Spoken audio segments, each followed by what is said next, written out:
E Jesus orou. Nós cantamos hoje de tarde, não lembro o número do hino, mas que por meio da oração, dizia uma das estrofes, Jesus foi fiel até o fim.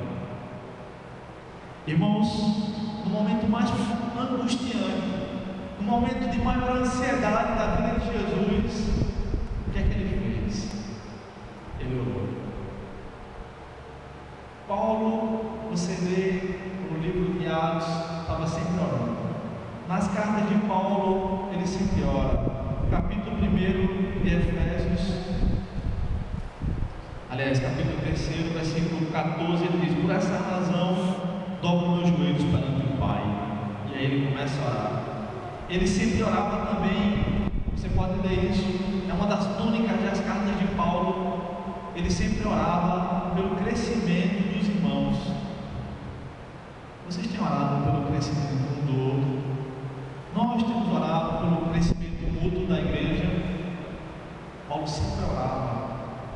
Na carta aos Colossenses, no capítulo 1, versículos 9 a 12, ele diz que ora para que eles conheçam a plenitude da vontade de Deus. Sempre oração.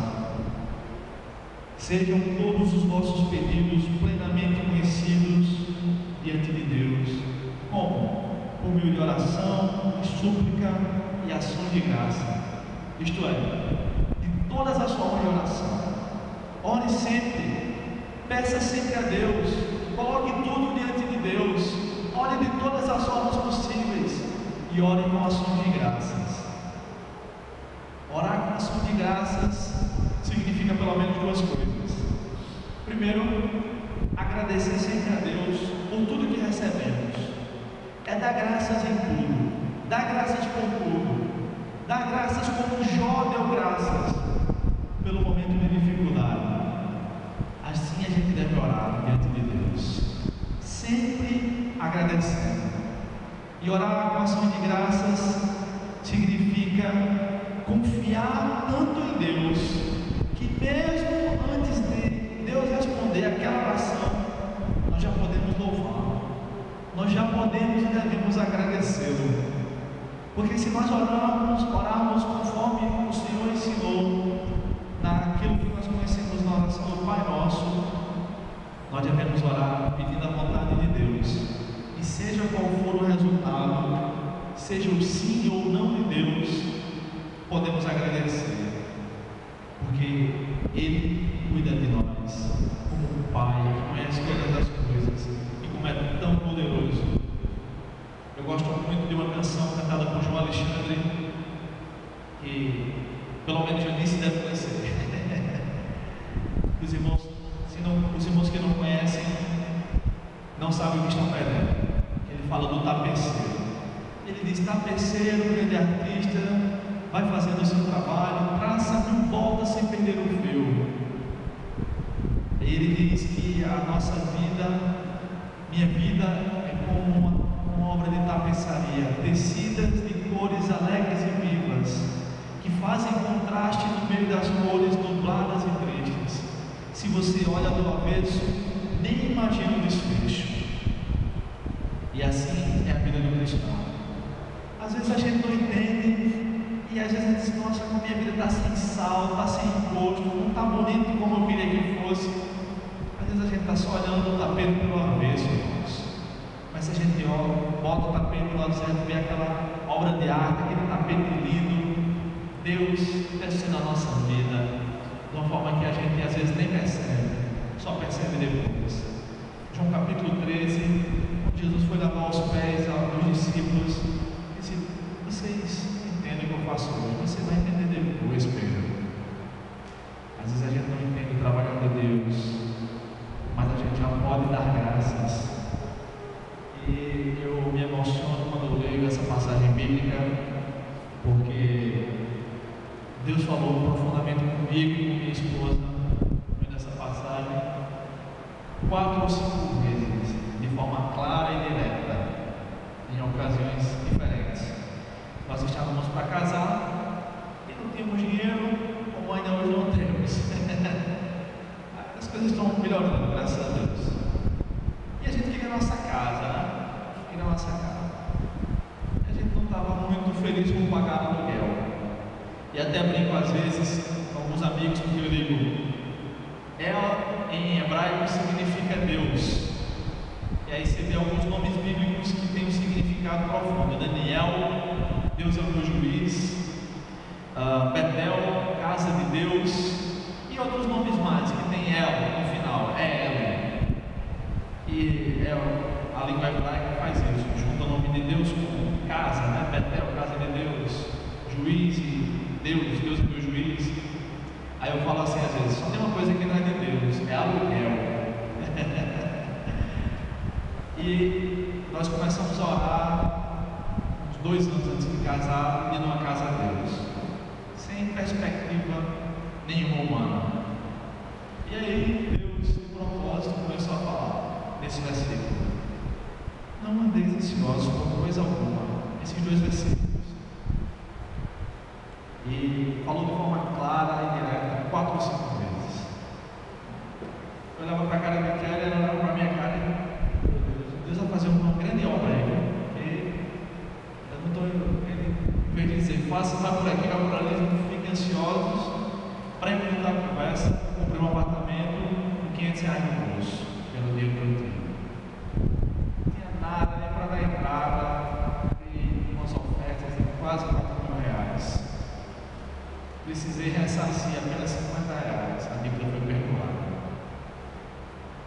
E aí, quando nós pegamos a chave, nos mudamos no mesmo dia. O Fábio trabalhou bem pouquinho nessa mudança, não foi, Fábio? Eu, ele e Breno.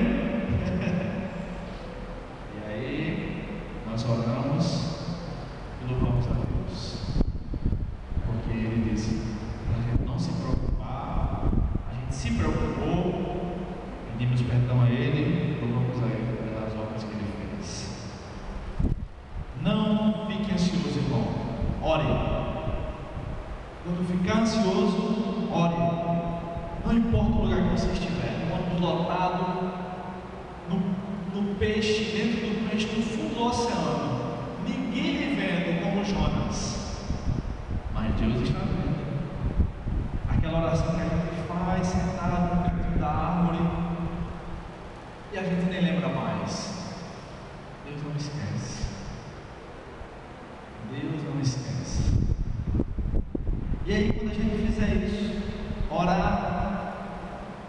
E é interessante, quando a gente ora mesmo, sempre a gente não fica mais ansioso, né? Sabe aquela passagem que Pedro diz: lançando sobre ele toda a vossa ansiedade, porque ele tem cuidado de vós? Essa palavra lançando em português perde muita força do que o texto realmente significa, mas é uma boa tradução. Mas os irmãos me permitem, aquela palavra que Pedro escreveu lá em grego, lançando, é o verbo equivalor, lançar, era a ideia de quem atira uma pedra com força, como quem joga uma pedra num alvo, seja na água, para a pedra ficar deslizando assim, seja em alguém que não deve fazer. Eu lembro que quando eu tinha 4 anos de idade mais ou menos, meu primo que veio de Campina Grande, eu morava aqui em João Pessoa, e a gente morava numa casa, era mais ou menos uma granja, e tinha muitos pássaros, muitas árvores, e meu primo era bem danadinho. E aí, eu só lembro quando ele disse: se abaixa comigo. Por quê? Quando eu falei por quê, minha testa começou a sangrar. Ele estava tentando matar um passarinho, ele é 3 anos mais velho que eu, devia ter uns 7 anos, né? Jogou com toda a força a pedra e doeu bastante. Não fiquei com raiva dele não, porque eu sabia que era um acidente. E quando Pedro escreveu aquele, lançando sobre ele, sobre Jesus, toda a nossa ansiedade, a ideia daquele texto de Pedro é que a gente deve jogar sobre Jesus toda a nossa ansiedade, como quem estivesse atirando uma pedra, como quem estivesse dizendo se abaixa no rio e pá, tentando matar o passarinho. Graças a Deus que a mãe dele, minha tia, a enfermeira, estava lá e fez um curativo na minha cabeça. É assim que nós devemos lançar a nossa ansiedade diante de Jesus. com toda a força, sem ficar nada conosco. Estou nem aí, Jesus está cuidando de mim. Quando a gente faz isso, e é claro que todo mundo que ora, todo cristão que ora, já experimentou isso, aí acontece conosco o que diz o versículo 7. E, conectivo, e a paz de Deus, como é que é a paz de Deus? Como é que ela trabalha? Ela ultrapassa todo entendimento. Ninguém consegue entender. Não é assim, irmãos? Vocês podem dar testemunho nisso? A gente ora por uma causa que a gente devia estar se descabelando de preocupado. Agora que trocou a prefeitura aqui de João Pessoa, e a minha quer trabalhar na prefeitura, né? Dela não é concursada, e ela falou de alguns casos de pessoas que trabalharam na campanha da prefeitura, trabalharam, mas trabalharam feito cachorro e foram demitidos. E a gente estava conversando e ela me disse, e aí se aquele salmo que diz: inútil vos será levantar de madrugada. Por quê? Porque aos amados de Deus, Ele nos dá enquanto a gente está dormindo. É ou não é assim, irmãos? Tem gente que quer fazer acontecer e perde a vida trabalhando. E aí acontece como aconteceu com o irmão de Janice, que manecia conta toda terça aqui, Janice. Estava em casa e mandaram chamar ele para trabalhar. Não foi?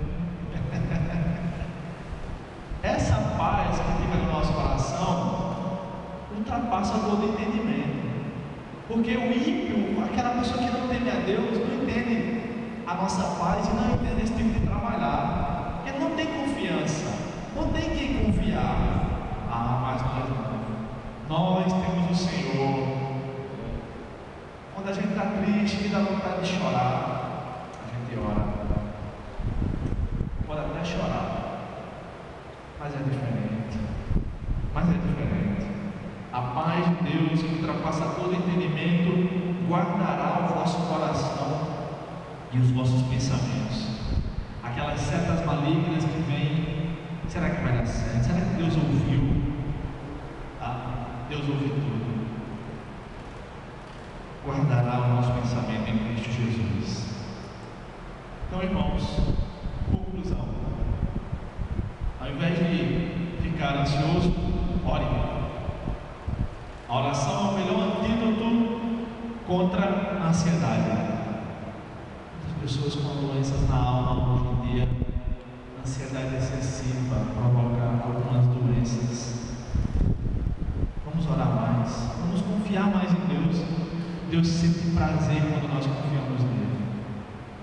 Prega teu caminho ao Senhor, confia nele, e o mais ele fará. É o Salmo 37, versículo 4. É o 4? 5? Versículo 5. Vamos orar. Se alguém aqui está ansioso, coloque a sua ansiedade agora, mas não coloque não diante de Jesus. Joga em cima dele, como quem joga uma pedra, toda a força. Vamos orar agora. Bendito seja o teu nome, Senhor, que não desampara os teus filhos. Nos ajuda, Pai. Nós somos tão falhos, tão incrédulos tantas vezes. Nos ajuda a lançar sobre o Senhor toda a nossa ansiedade, a fazer conhecido perante o Senhor todas as nossas petições, com oração, com súplica, se for o caso, mas também com ações de graças, um coração sempre grato a Ti. Dá-nos um coração grato a Ti, Senhor. Haja o que houver, ó Deus, e assim a Tua paz, que ultrapassa todo entendimento, guardará o nosso coração e a nossa mente em Cristo Jesus. E quando o Senhor guarda, Deus, ninguém pode tirar, ninguém pode tomar. Se tem alguém aqui, Senhor, ouvindo pela internet, que está profundamente ansioso, faz com que essa pessoa confie mais em Ti. Ajuda essa pessoa, Deus, a lançar sobre Ti toda a ansiedade. Tantas pessoas ansiosas no mundo, Deus, porque não Te conhecem. Nos ajuda também a levar essa paz